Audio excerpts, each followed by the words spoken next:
Good evening, good evening, good evening. Welcome to Better Together. We're back with another, informative episode. Me, Janine Ward, and Sierra. Sierra Ward.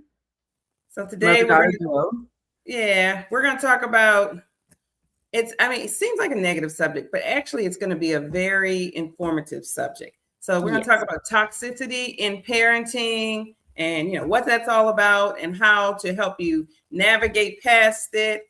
So we're gonna give parents some tools and kids, I guess children, I'll say kids, children, some tools on how to get past it. So Sierra. Okay, so toxicity isn't about imperfect parenting. It's about patterns that consistently harm emotional well-being. Some topics we're going to discuss today are like toxic behaviors versus normal parenting mistakes, how intense, I mean well, doesn't erase impact, and the difference between strict, protective, and control. So that's a couple things we're going to talk about today. Mm-hmm. And again, it's not about blaming parents. It's about understanding the patterns and the behavior and the cycles that created the problems. Yes. So, and helping the relationships move forward. Mm-hmm. And we all get it from somewhere. That's true.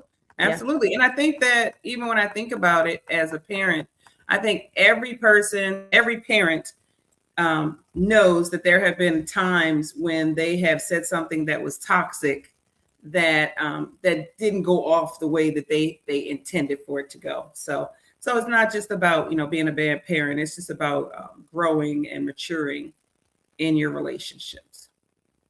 Yes.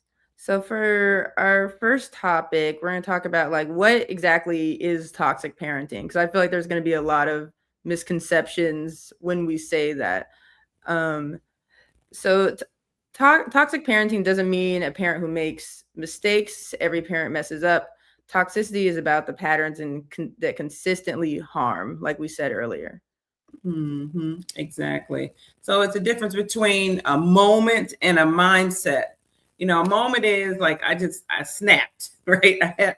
I snapped today, and a mindset is you never listen. I always make you feel wrong. It's just kind of it's just how you come across on a regular basis. So kind of like the blame game, really, and that's just not productive on any level. Yeah, and something to remember is intent doesn't erase impact. A parent can mean well and still cause harm. I think that's where people get confused. It's like, if I didn't mean to be negative or I didn't mean to harm someone, it doesn't matter if I still did. I mean, this is what we deal with just with regular relationships, friends. It's like, well, they know what they know what I mean. Why are they upset? It's like, it doesn't erase the fact that they are upset. And then you need to understand why and possibly apologize. Maybe not. Well, yeah, I think it's acknowledging the way people feel, acknowledging the way that something made people feel. I think that's important, because a lot of times, even because you say, well, I didn't mean to hurt you, kind of thing. Well, it doesn't matter what you meant. What matters is what that person is telling you how they feel. And so focus on the person's feelings as opposed to what your intent was, or however you wanted to come across. I mean, for a moment, I think you have to just step back and take yourself off the table for a minute, because that's really what happens is you start trying to defend yourself and trying to prove your point, and you don't have to do that. All you need to do is say, oh, wait a minute, that's how that came across. Yeah. And I'm sorry that you feel that way. And even go to the point where, is there anything, could I have said it a better way? Do you, because sometimes somebody said, if you had said it this way, that would have been better for me. Mm-hmm. So it's really just having open dialogue, communication, right? Yeah. Or, and that can help with understanding what they heard. Because a lot of times what people say is not what we actually hear. So you could ask them, oh, what did you get from what I said? You know, what was your understanding? Because it could be completely different from what you actually said.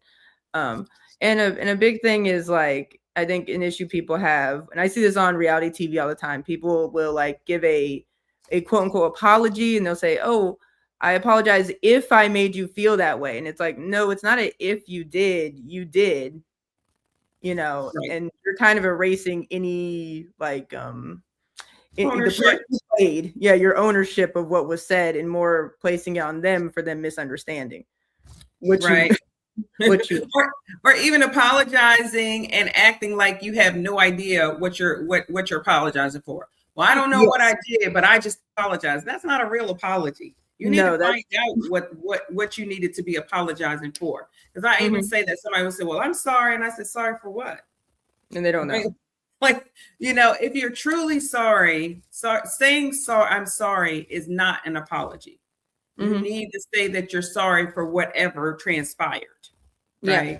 And listen to what, you know, listen to what someone is upset about and respond to that. And a lot of that is just not taking everything personally. Like if someone says, "Oh, you hurt my feelings," you don't immediately need to take it as, "Oh, they're telling me I'm a bad person, or I'm evil, or I don't know how to speak to people." It's like you don't immediately need to go into defense, like you said earlier. You know, absolutely.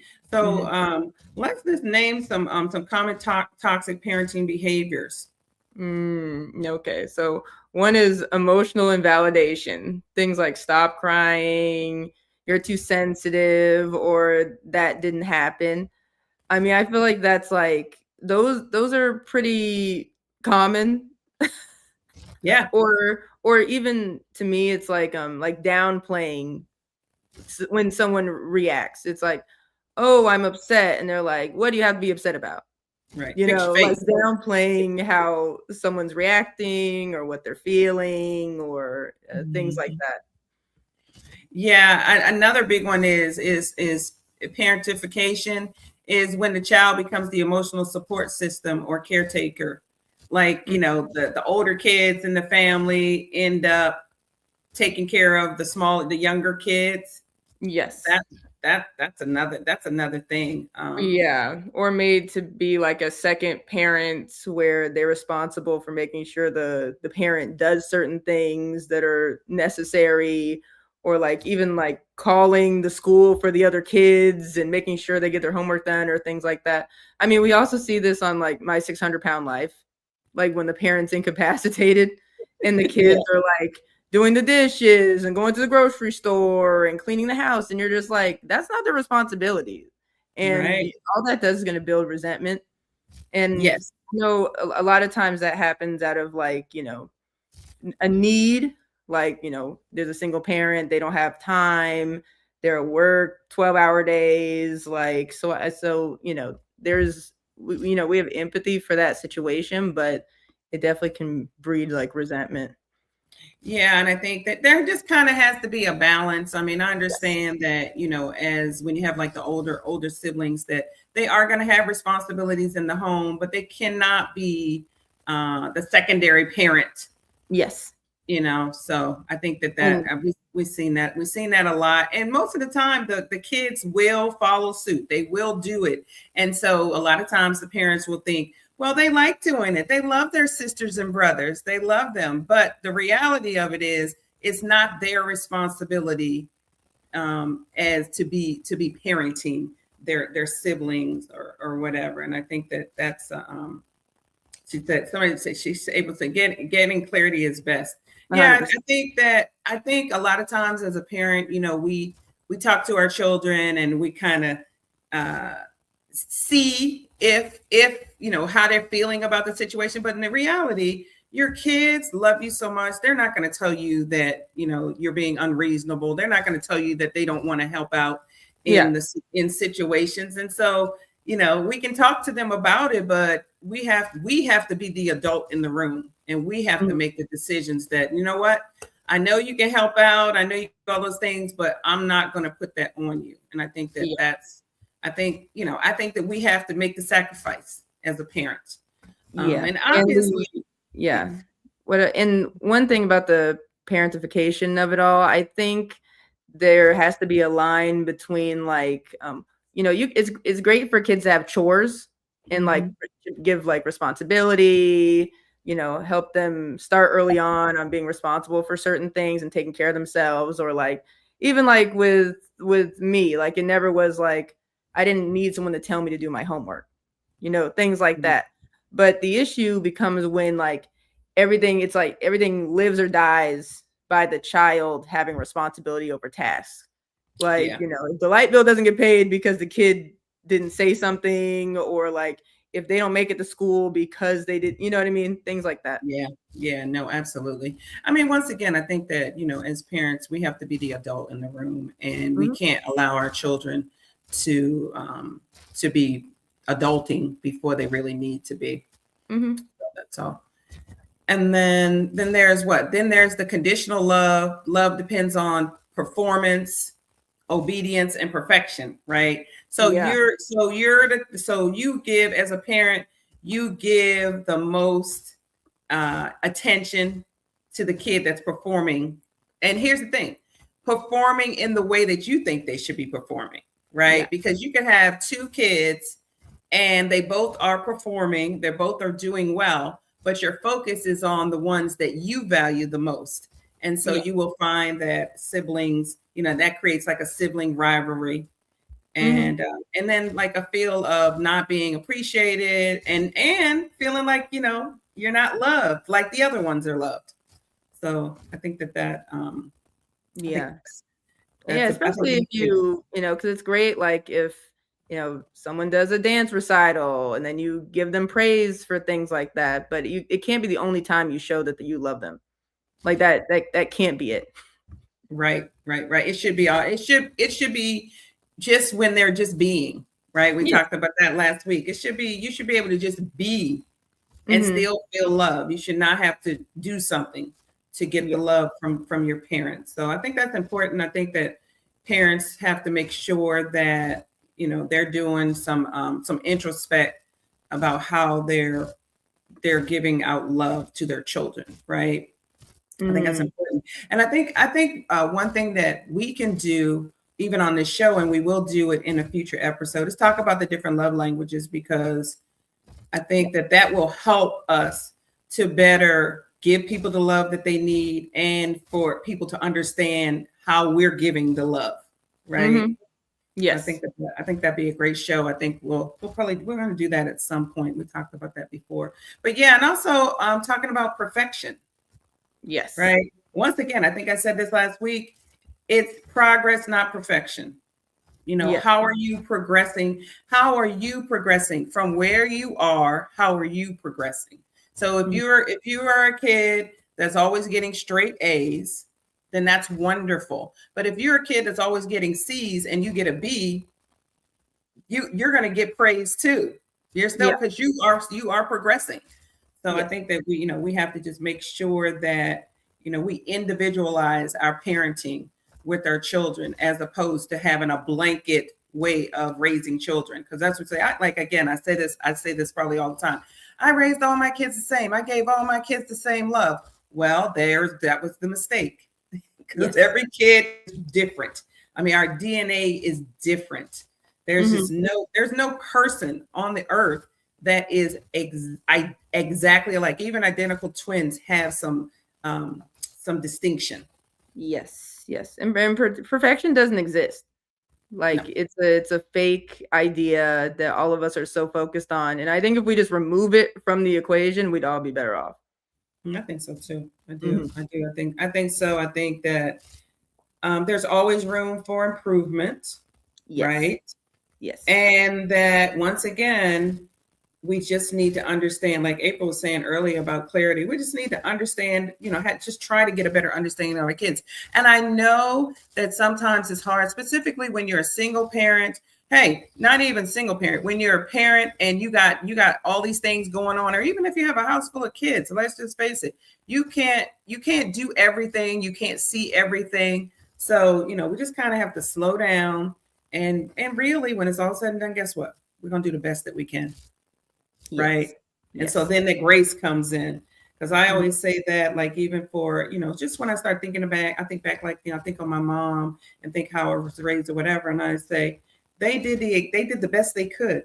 The parents are not saying, oh, I'm not going to do this. I'm not going to do that. I'm going to treat my kids in a way that's not going to be productive. From parents are not saying it. Parents are doing the best that they can. They're coming from a place of love. Yes. More times than not. Right. So yes, and we have to remember that. We have to remember that they're learning it, that there is no manual for parenting. Yes. And even if there was a manual, it wouldn't be able to pick out, all the different nuances and all the different things about every person. Yeah. And someone said online, it's like, you just got to remember that your parent, this is their first time living too. Like, we act like they have this information, this untapped knowledge, and it's like you're trying your best. You only know what you know. That's exactly right. Exactly right. And the mere fact that you're here says that parent has some intent to be a good parent. The fact that you're here, right? Because let's just face it, there are a lot of options out there, So, so I think that we have to do that part. I loved with Sky on the show last week, and she just had such high admiration for her mom. And she even said it. She said, even though my mom's not doesn't always have, going through the best things, she still holds her head up high when she walks in rooms. I mean, when she said that, it just warmed my heart, because that's exactly right. Because when kids see their parents struggling, but they understand that their parent is still doing the best that they can, that is all you want as a parent. You're like, that's what you want from you. You want your kids to be able to see that you are doing the best that you can. Yeah, exactly. Okay. And another one, and this one is like I feel like this is a tough, like, rope to walk. It's the control disguised as care. Like, I know what's best for you, like overriding their autonomy, because really, like, children they don't really have full autonomy. Like, they can't make adult decisions. Their brains aren't developed. They don't have, you know what I mean? So how do you walk that line between trying to have like complete control and them having no idea how to make decisions or be in their body or things like that without letting them run amok? Like, what is that? Yeah, that's true. I mean, you mothers out there, what do you do? Like, you want to make sure that you're giving them the proper guidance. At the same time, you want them to be able to do and respond to things, rationally. So yeah, I think that's a hard thing, because here's an example. An example was when social media came out, Facebook came out. And it was like, okay, should we give our kids Facebook? Should we not give our kids Facebook? Yeah. We don't want our kids to, be exposed to all this stuff, which, by the way, when Facebook first came out, there was not much going on Facebook for the kids to be exposed. And so that was one of the dilemmas that we had. So should we get it? And I was like, well, I'm okay with my kids having Facebook, because I want to be able to see what my kids do when they think I'm not watching. And so they don't think because out of sight, out of mind. So they don't think that you're watching. So I wanted my kids to have Facebook, because that was like, to me, that was a good opportunity for me to see what are they, who are they liking? What are they, what are they posting? Things like that.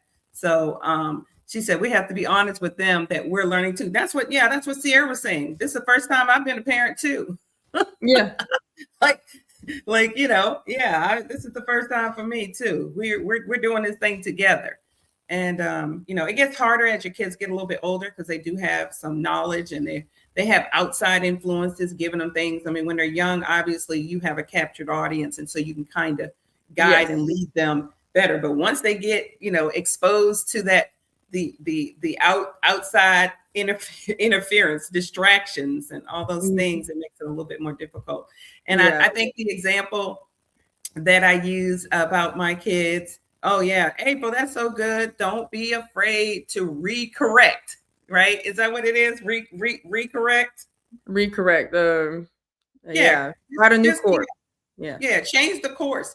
Absolutely.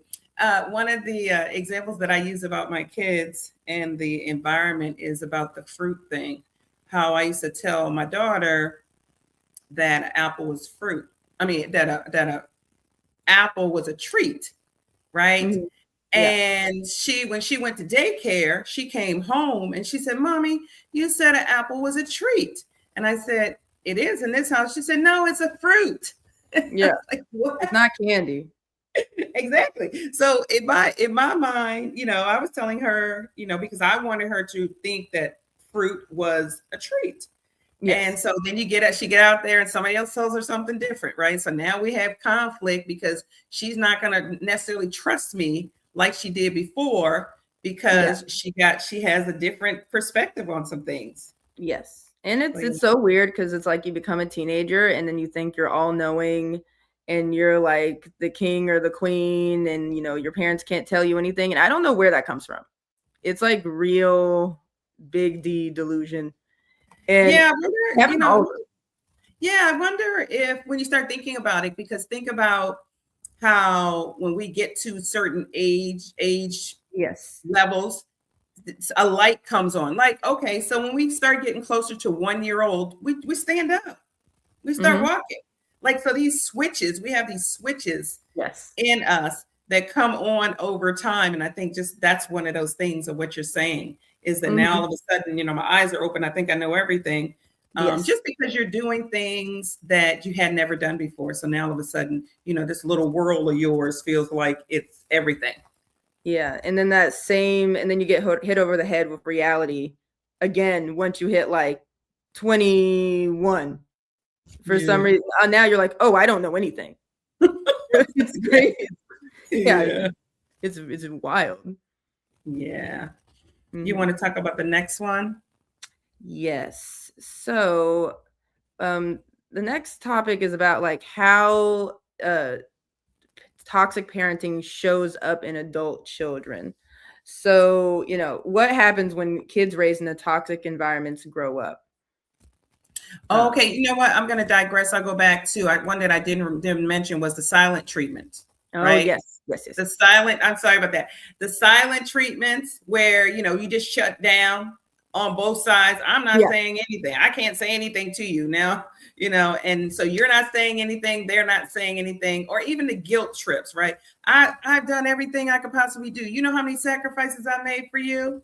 yeah. Right? Or Mhm. comparing to siblings, because we have that issue. I know I have that issue even now where, my son is like, well, I'm not Sierra, and you're just like, what? I'm And not I'm like, what comparing am you. I? But Yeah, in his mind, she's the bar to what is supposed to be happening in, as far as, the life or whatever.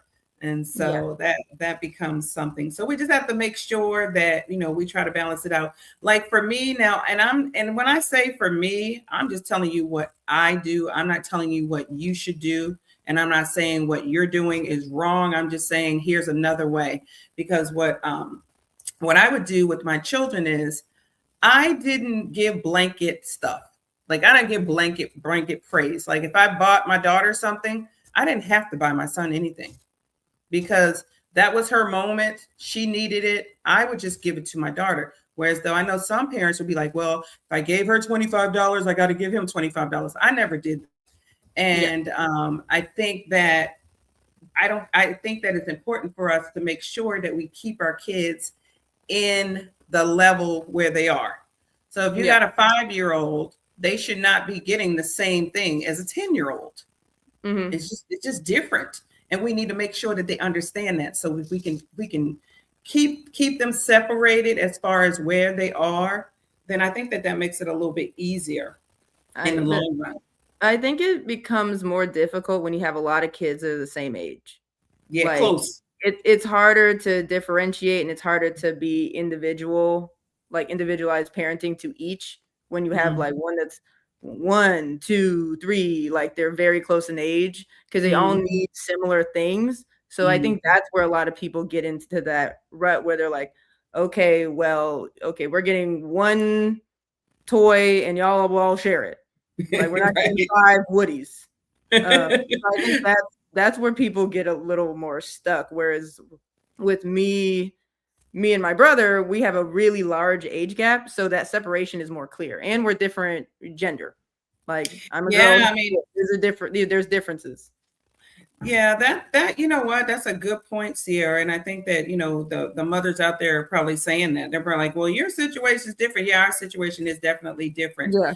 But we're not claiming to have all the answers, but we do want to highlight things so that you can just kind of do your own research, think about your own personal situation and how it works for you. We're not giving you a rule book on how to do things. We're just telling you some things that you can think about.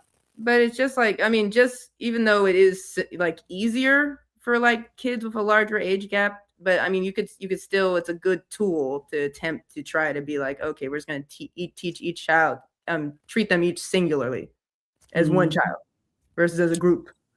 Yeah, no, absolutely. And I think even for young people, I think it's good to just kind of give them ideas on how things happen so that they can actually plan. You know what? I'm going to say it. I'm just going to say it. It is okay to plan your family. It's okay to plan it. You can plan it. It doesn't have to always just happen. So, I mean, so when you have an opportunity to do better, when you know better, you should do better. Really, I agree with that. She said, even with 3 boys, raising them was an individual thing. They all had individual needs and stuff. That's so true. I mean, you understand that. Well, I think April does understand it, but I think April also has the same kind of thing with us because her kids were spaced out. She had good space between her children. And so that makes it a little bit, I would think makes it a little bit different than those kids that have like you 2, you 4, you 6, you 8, all kids, 3 kids in high school at the same time, 3 kids in elementary, 3 kids. Look, even 3 kids barely potty trained at the same time. I mean, how do you do that? Yeah, I mean, you see that with the hand-me-down clothes. I mean, it's economical and it's good for the environment, but you end up wearing, your sister's prom dress, your sister's this, so and then twins. What are twins? What do you do with twins? I don't even know what's going on there. So I know my girlfriend had twins, but you know what? But I think it's different now than it used to be. Because I remember you, Sierra. I mean, you used one of my friends' daughters' prom. I mean, she had like an 8th grade prom. You used her dress. She's probably like 6 or 7 years older than you, and you used her dress. I think now the way that it works out, and then maybe not the way that it works out. You can't use somebody else's prom dress. You can't, have a one-time dress. They're being so extravagant now. That's another whole subject too. Thing is I think there's part of it is the social media component where everyone wants to like stunt and have this big thing and like, oh, where'd you get that, and things like that. And also who are you wearing, and you're not wearing and you're like in a prom. But it also depends on the girl. Some people are really I was a person, I probably didn't even want to go to the prom, right? So you had to source me a dress because you're like, oh, you're going to the prom, the dress is already here, let's do it. So but if I was a girl who was like, oh, I've been preparing for prom since I was in middle, like I've been waiting for this, like I probably would have been like, oh, I don't want to wear that other girl's dress, who is she, like what is that? So there's just differences. Yeah, I think so. I think social media has changed the game as far as all those things, but I also think that parents still have some responsibility for making sure that their kids are not allowed to drive unreasonably. Like, why are you turning a junior prom with the same effort that you would a marriage? Yeah. I mean, come on. What are you going to do when they get married? It's the same thing. I mean, you got kids in elementary school aren't getting married. Yeah, well, people they aren't getting married. But I mean, I'm thinking about the next milestone. Why are you putting all that, just like somebody else was saying, they're like, these people, they were talking about the culture, you're putting all this time and effort and energy into what is really a stepping stone. Not even really, it's a stepping stone. It's just another event in your life. So I think that, that's something. Yeah. But anyway, Sarah, you can go ahead and go. We're going back to how it shows up in adult children, right? Is that where we're at? Yeah. So in adult children, it shows in adults really struggling with boundaries, or adults that feel responsible for everyone's emotions, or also adults who people please or shut down during conflict because they're punished for having feelings growing up. Um, Struggling with boundaries, I feel like that is very, very, very common, especially for women. Like we don't. A lot of times we were like born, like we were told to make sure everyone's comfortable. Like our Yeah. whole thing is like, okay, you want to go into a room, don't take up too much space, don't bother anyone, make sure everyone's comfortable, make sure everyone has water. Like, so we're kind of and so it's really hard to set up those boundaries when you're like a woman as an adult. And if you grow up in a toxic environment, I can only imagine how much more difficult it is. Yeah, we're always so concerned about other people's feelings, Yeah. right? I mean, that's a huge thing. And when we talk about the boundaries, we're talking about that big word no. No. Right? Because it's so hard to say no. It's so hard to say no because you don't want, first of all, you want to try to help as much as you can. Yes. And you don't want people to be mad at you, and you don't want to seem like, you're uncooperative, don't want to seem like you're lazy. I mean, all these different things that you're thinking about. But we do have to remember that we have to have a balance between trying to, make sure that everything goes smoothly and we're contributing, as opposed to us just overextending and overexerting ourselves. And I think that parents play a huge role in that, because just because you have that one child that likes to help everybody, he's a serving person, you should not take everything they have. Yes. And I always say, my saying is, just because somebody doesn't need it doesn't mean they don't deserve it. Right. Yeah. So just because somebody is always putting people on their back doesn't mean that we shouldn't make the load a little lighter. Yeah. And I know that I struggle with putting up too many boundaries and saying no too much and not considering other people's feelings at all. So and then when I made the switch to be like, okay, I need to say yes to more things, like no isn't always the answer. Then I did the flip to just saying yes completely. Yes, man. That's the movie. Yes, man. The movie. Yeah, like I saw that movie and I was like, okay, like I need to say yes to more things. I really think it like changed my life in a certain way. But like you said, there's a balance. You can't just be like, oh, no to every single thing, because then you do nothing, you let no one in. But then you can't just say yes to everything because you have no boundaries. You can get taken advantage of. You do things you don't want to do. So it's definitely walking a fine line. And I think the best way to do that is to just really understand like yourself, what you're feeling, what you're thinking, what makes you happy, what doesn't make you happy. And I think that's really how you're able to set up the proper boundaries. Absolutely. And I think on the parent side, as far as saying no and saying yes, I think parents should be okay with saying no to your children. I was looking at, okay, so I'm just gonna, this is my vulnerable. I watched My 600 Pound. I watched that. I like binge it all the time. I'm obsessed with it. And so what happens is these people are bedridden, and yet they're eating 8,000 calories a day. How are they eating 8,000 calories a day if they're bedridden, right? Yeah. And so what they're finding is that their parents and their family don't want to say no to them because they get upset. And I thought, well, they get upset and then they're going to do what? Mm-hmm. But these people, I mean, they feel the stress of their loved ones begging for food or, directing them and things like that. So I think that parents need to make sure, to me, I think that it's important for parents to just look at the big picture. And if it's not going to be good for your children, then you can say no. No, I'm not doing that. No, we're not doing that. That's not going to be good for the whole family. So we're not doing that. Yeah. But also it's, I mean, like we talked about those in situations, a lot of times it's the parent bullying their child into giving them the food. And the children have no way to counteract that. Like there's nothing you can do about that if your parent is the one who's, berating you and threatening you and all types of stuff like that. So Well, there yeah, was a lot of toxicity in those shows.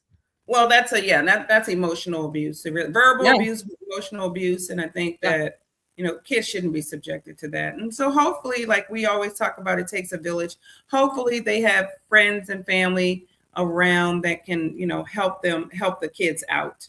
Don't allow the kids. But a lot of times, the family don't say anything because they figure if they say something, guess what? Then they might have to step in and do something. Yeah. Right. So they're like, Yeah. well, shoot, if I tell her that the kids shouldn't be doing that, then they might call me. Yes. So, we just have to make sure that, we're protecting the children. Right. Yeah. I think that's Or important. an opposite behavior is like hyper independence. And I know I struggle with this really aggressively.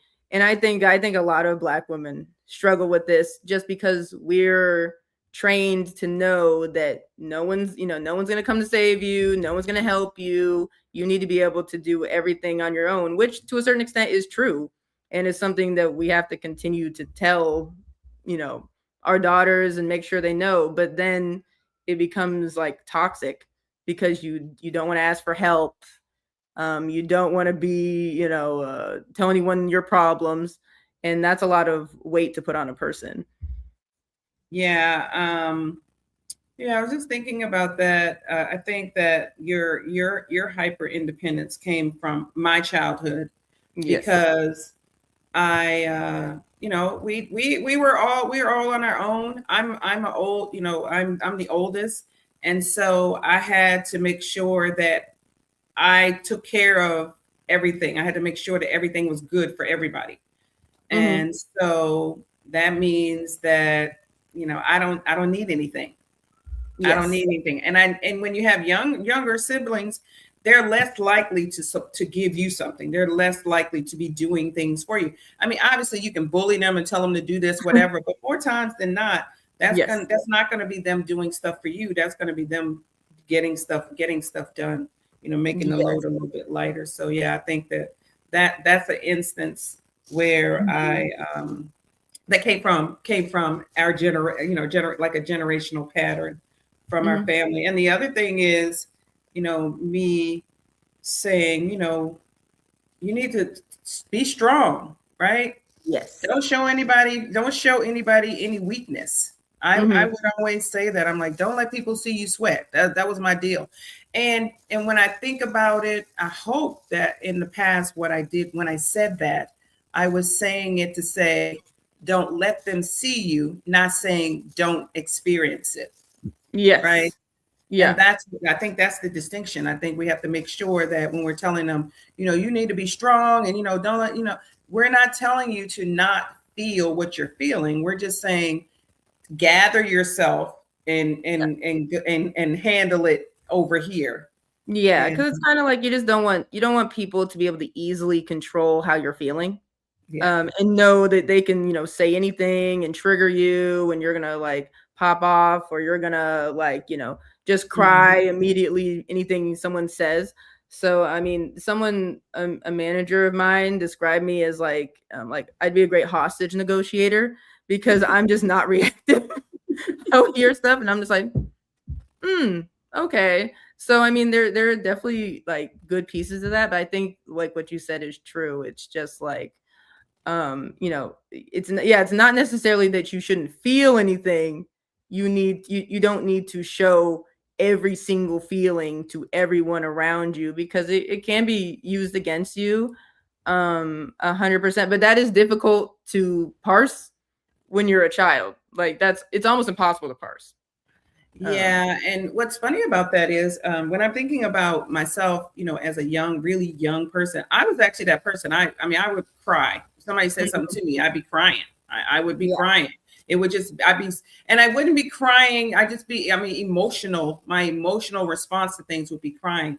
And so when people see me as an adult, they go, oh my goodness, no, I can't imagine that being you. But yeah, that was me. And what I realized about it is that people would use it against you. And so once I realized that, I was able to self-correct and say, okay, I can still feel that, but I don't have to let them see it like that. Mm-hmm. Yeah, she said, use Yeah. it. I use it. I did use it as fuel, but I also put it on my children to say, oh, trying to protect my children to say, okay, no, we're not going to do that because Mm-hmm. this is what happens when you do that.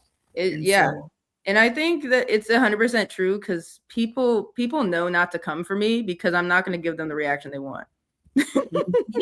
And I've seen that so many times. People are literally trying to trigger me, trying to like come for me, and I'm like, you're not gonna get what you want out of it. So then they just oh, don't do it. you remember that situation with Jay? Remember those toxic girls, and they kept Oh, we saying, don't need to bring that up. No, and the better example was from college when we had a roommate who was trying with to gaslight Jackie, everybody. Like with we don't need to say names. Jackie. We don't need to say names. Yeah, who was trying to gaslight everyone, and everyone around me was just agreeing with them and like, you know, believing the lies and this narrative they concocted. And I just sat there and I was like, that's not true. We're not going to create this narrative and, you know, have all these tears and, you know, try to convince me of a story that's not true. Like I know what's true. So then Right, she never came for me again. She never did. exactly. So yeah, you just got to stand. You just got to stand up for what you know, right? That goes back to the self-esteem thing. When you have a higher level of self-esteem, you're not gonna be swayed by what Yes. people say and what people do. You understand who you are and what your value is, and so when people are saying things to you that don't line up with that, you're just not gonna receive it. Yes, that's what Sky said last week. She was like, "Oh, I realized that you know, I don't have to like try to like listen to everything people say about me. Like Mm-hmm. whatever people say about me doesn't matter. It's what I believe about myself." And I'm like, Exactly. exactly. That came from a 13-year-old. So let's Yeah. talk about why parents become toxic. Let's talk about Mm-hmm. that. Because understanding the why helps us to break the cycle, right? Mm-hmm. Yeah, a lot of toxic parenting comes from generational trauma. Parents repeating what they experienced. Things like Yeah. cultural norms that normalize harmful behaviors, or parents that never learned emotional regulation. That's a good thing. We can sit right there on emotional Yeah. regulations because that's what we were talking about a few minutes ago about us. How, you know, we temper our emotions. It's not that we're not emotional. We temper it. We just, you know, kind of keep it on even keel when we're in front of people. Yeah. And that's why you have to have people in your life who you can be real with. You can be Mm-hmm. honest with. You make sure you have that person where you can call and you can just vent, you can cry, you can do whatever you need to do. You need to have people in your life where you know that you have a safe space where you can be real about, you know, your feelings. And I think Yeah. that's helpful. And I think emotional regulation is really just about like um, feeling things that are actually happening and authentic to you, opposed to just like amplifying things to like the 10th power when it's not real. And And that's a lot of people when they don't know how to communicate, they resort to like getting physical or start, you know, getting angry.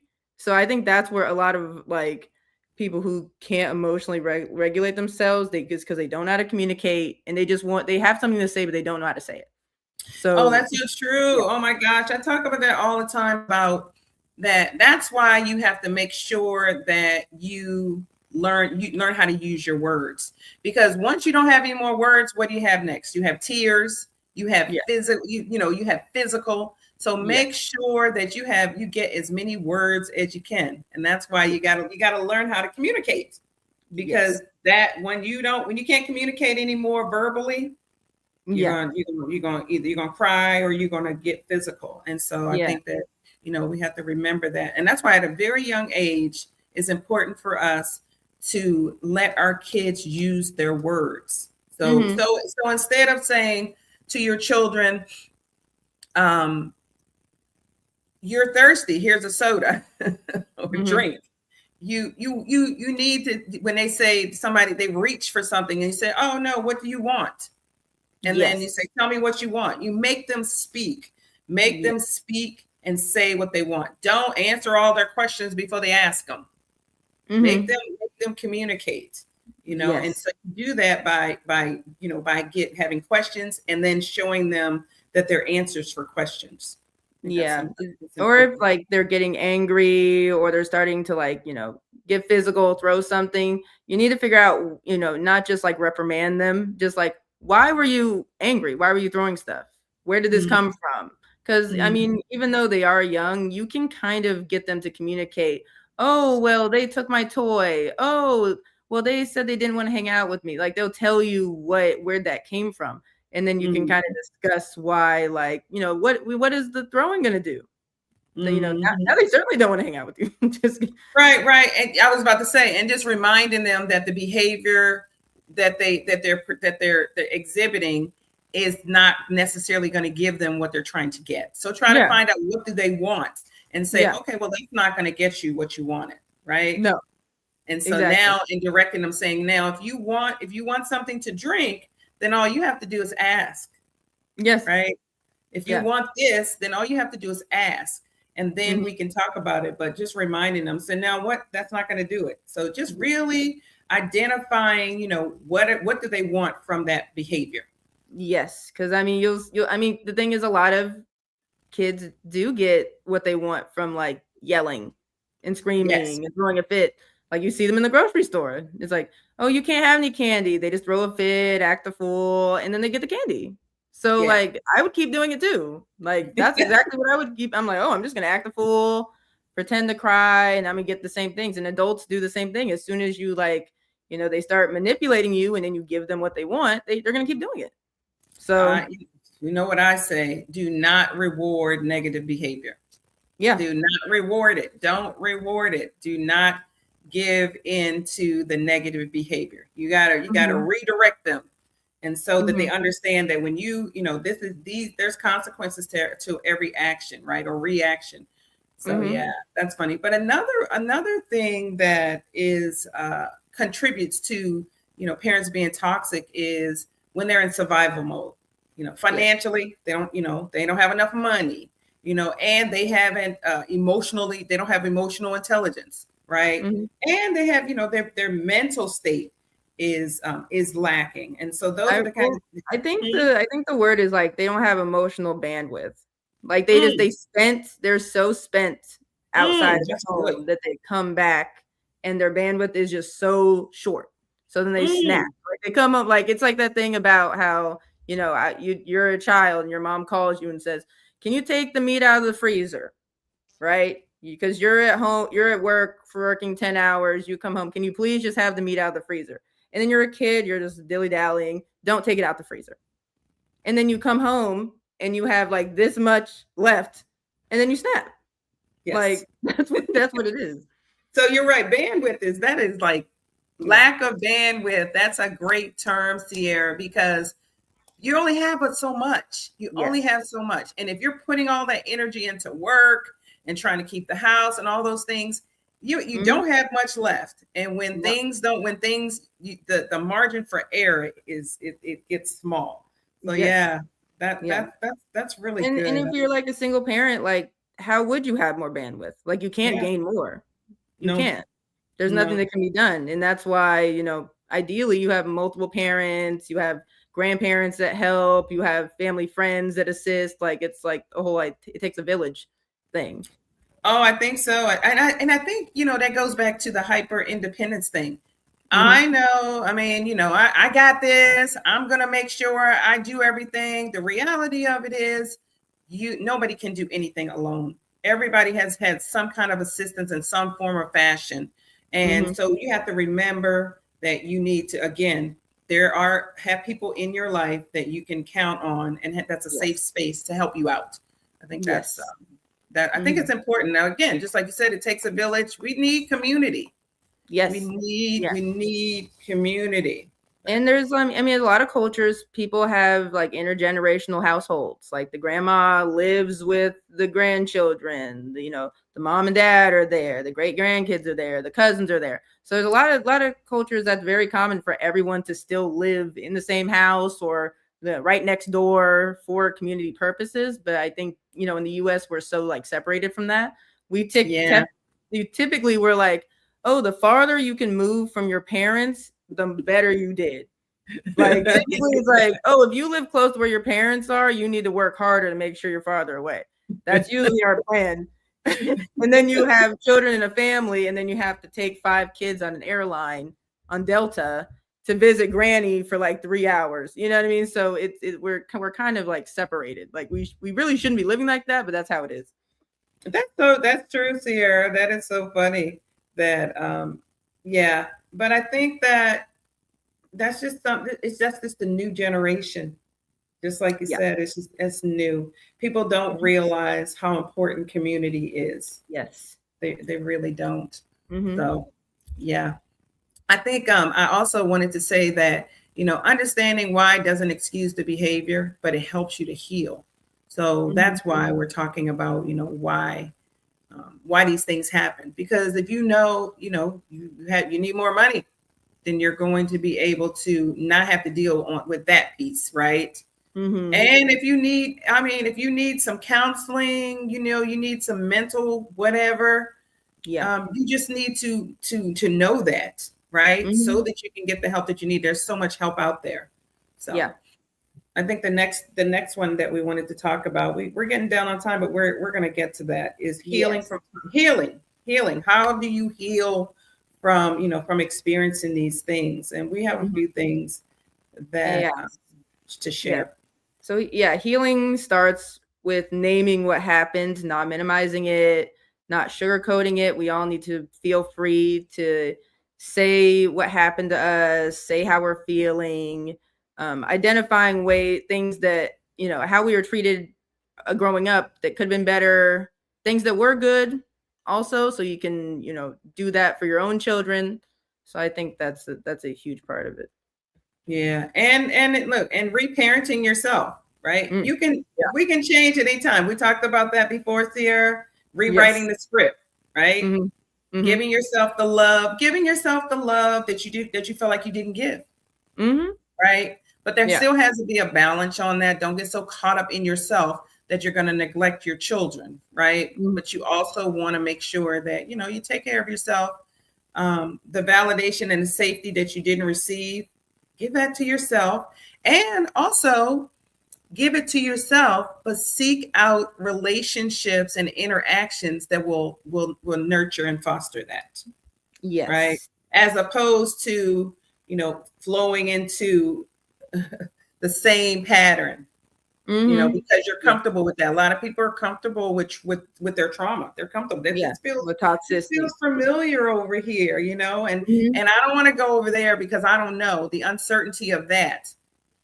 So the uncertainty outweighs the trauma, the negative of the trauma over here. Yeah, and in some ways you can like start to reparent yourself is through therapy, journaling, support groups. I mean, therapy is very big right now. You can go to go to church, talk to your pastor. There's a lot of options out there.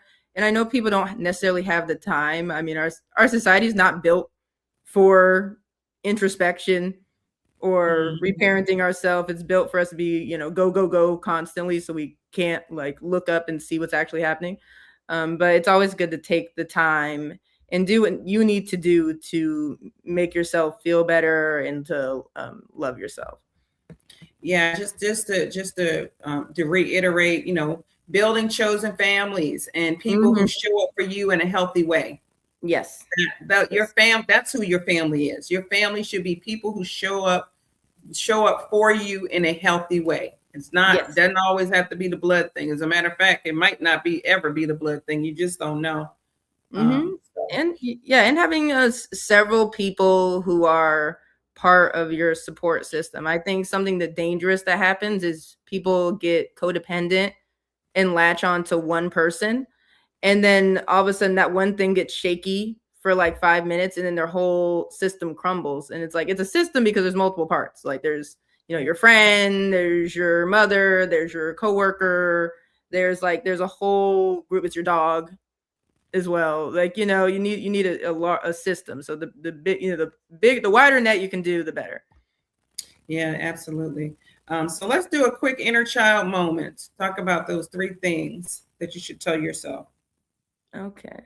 So something you can tell yourself is you are not too much, you deserved protection, and you're worthy of love. Those are very important. You deserve protection. And also it's like, yeah, it's like you're a human being, you deserve respect no matter what you do. You make a mistake, you still deserve to be respected. You don't make a mistake and then you deserve to get cursed out. Like Right. if you're being well meaning, of course, if you're actively trying to ruin everything, then I can't protect you from that one.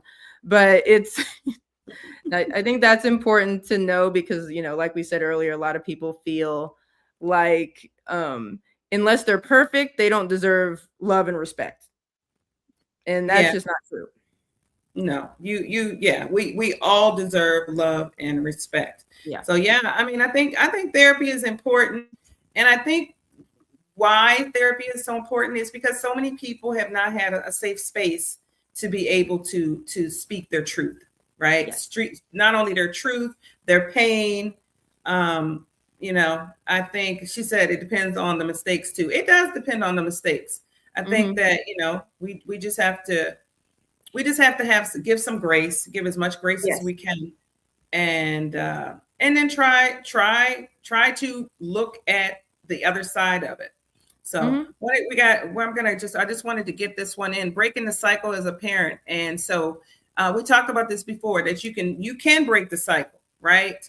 And Mm-hmm. and April said this earlier, start with apologizing and repairing. Kids don't need to be perfect parents. They need accountable ones. They don't need perfect parents. They need parents that are accountable. And Yes. then talk about listen without defensiveness, right? And let your children have their own identity and create emotional safety. Mm-hmm. Yeah, something you can do is ask yourself, is this about them or is it about me? I think that's a really big one. I think about that all the time. Even like I went to FedEx today and one of the workers there, he was not having it. Like he was Mhm. in a terrible mood. He was rude to everyone he spoke to. Like he could have saw like a puppy like, saving a cat from a burning building and he would have been angry still. But what I do know is that like he wasn't mad at us. There was something else. That was Right, him. So I didn't need to take from that man, he was so mean to me. He was just mean. He was just a right, mean mood. Something happened earlier, so that's a him. right. I Mhm. guess a quick example of a child and parent response is, a child says, "I'm upset because you yelled at me," and then the parent says, "Well, if you listened, I wouldn't have to yell," right? And so, but a healthy response would be, "I hear you. I shouldn't have yelled. I'm sorry. Let's talk about what happened." So that's Yes. just an example of, you know, a little interaction that you have. We're getting Mhm. down to, we're going to stop right there. Yeah. We have a lot more to talk about for that. I hope you guys enjoyed it. I would love to hear, see all your comments about, how you feel about it, what you're going through, some ideas on some things that works for Yes. you, so that we could share those as well. So, but Mhm. until next time, remember, we are better together. We'll see you guys Yes. next Sunday, same place, same time. And we are